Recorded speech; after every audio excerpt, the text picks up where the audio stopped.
Hola, hola, queridos hermanos, sean todos bienvenidos a este día de encuentro con la palabra de Dios. Al inicio de esta semana nos colocamos ante el Evangelio de San Juan en el capítulo 4 del 43 al 54.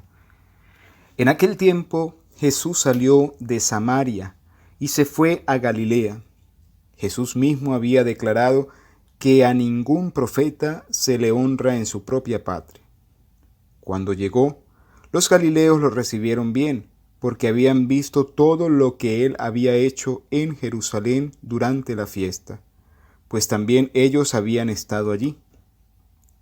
Volvió entonces a Caná de Galilea, donde había convertido el agua en vino. Había allí un funcionario real que tenía un hijo enfermo en Cafarnaún. Al oír que Jesús había venido de Judea a Galilea, fue a verlo y le rogó que fuera a curar a su hijo, que se estaba muriendo. Jesús le dijo: Si no ven ustedes señales y prodigios, no creen. Pero el funcionario del rey insistió: Señor, ven antes de que mi muchachito muera. Jesús le contestó: Vete, tu hijo ya está sano. Aquel hombre creyó en la palabra de Jesús y se puso en camino.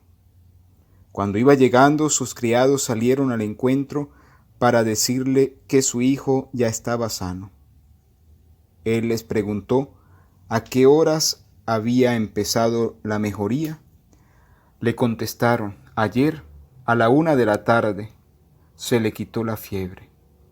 El padre reconoció que a esa misma hora Jesús le había dicho: Tu hijo ya está sano, y creyó con todos los de su casa. Esta fue la segunda señal milagrosa que hizo Jesús al volver de Judea a Galilea. Palabra del Señor. Gloria a ti, Señor Jesús.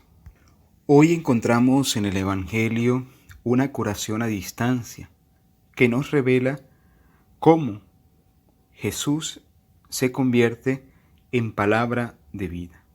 El Maestro vuelve a Galilea, donde es bien recibido, porque de alguna manera han contemplado su fama, los hechos que él ha realizado en Jerusalén. Pero Jesús, de alguna manera, se aparta de esto, de esta fama de la que muchos le dan por sus obras. En el Evangelio nos dicen que se acerca a Caná, donde había obrado su primer milagro. Todos podemos recordar las bodas de Caná de Galilea, donde el Señor manifestó su poder. Pero ahora viene el segundo, un funcionario de Herodes, que le suplica que le siga a Cafarnaún, donde su hijo pues estaba en las últimas. Jesús dirige una palabra.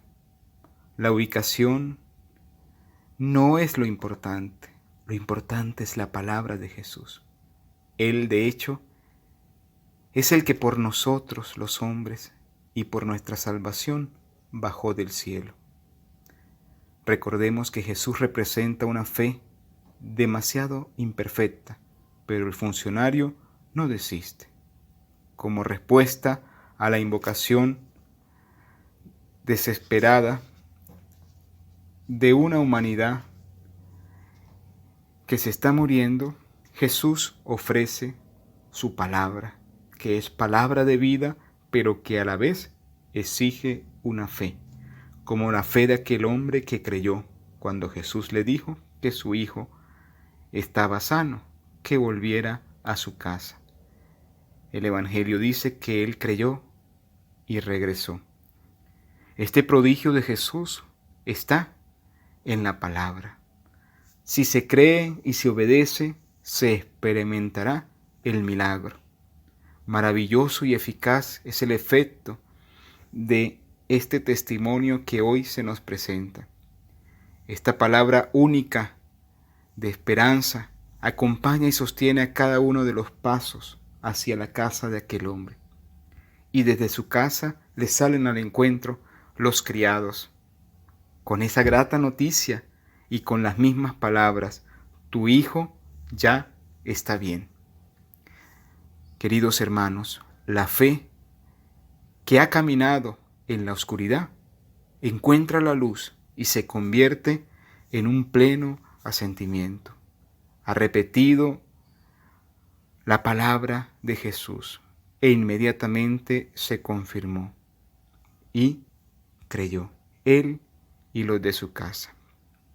Creer en la palabra es como abrir ante nosotros una puerta que nos introduce en una realidad nueva.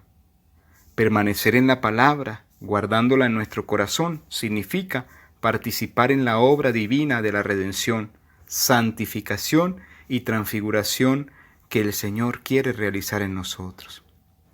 Hoy podríamos decir, Jesús es la palabra viva de Dios.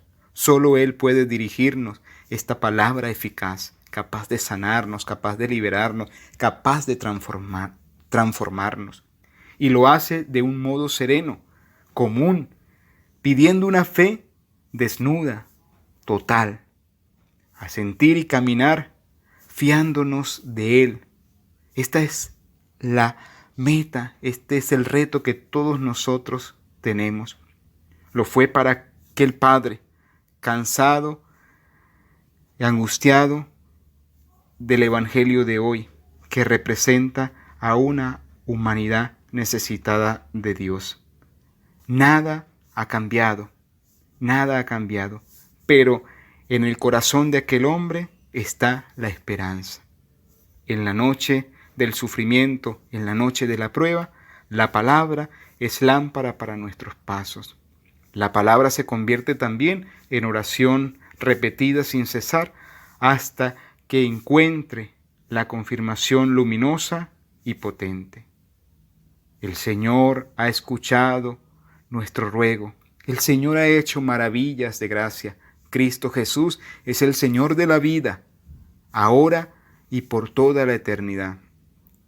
Digamos hoy, la fe se convierte en un canto de gozo que se difunde hasta los últimos confines de la tierra. Proclama conmigo la grandeza del Señor, ensalcemos juntos su nombre. Yo consulté al Señor y Él me respondió, me libró de todas mis angustias. Contemplemos al Señor y quedaremos radiantes. No olvides que nuestra fe sea sencilla, confiada, incansable, perseverante, animada en la oscuridad y anclada en Jesús. En Él, a quien debe llegar nuestra fe por el Evangelio, en la realidad de su presencia junto a todos los hombres de buena voluntad. Practiquemos la fe en la palabra de Cristo. El Evangelio nos invita a creer y a creer de una manera semejante a la de aquel hombre, de aquel padre que le creyó a Jesucristo. Hagamos juntos la comunión espiritual diciendo, Señor Jesús, creo firmemente que estás en el santísimo sacramento del altar.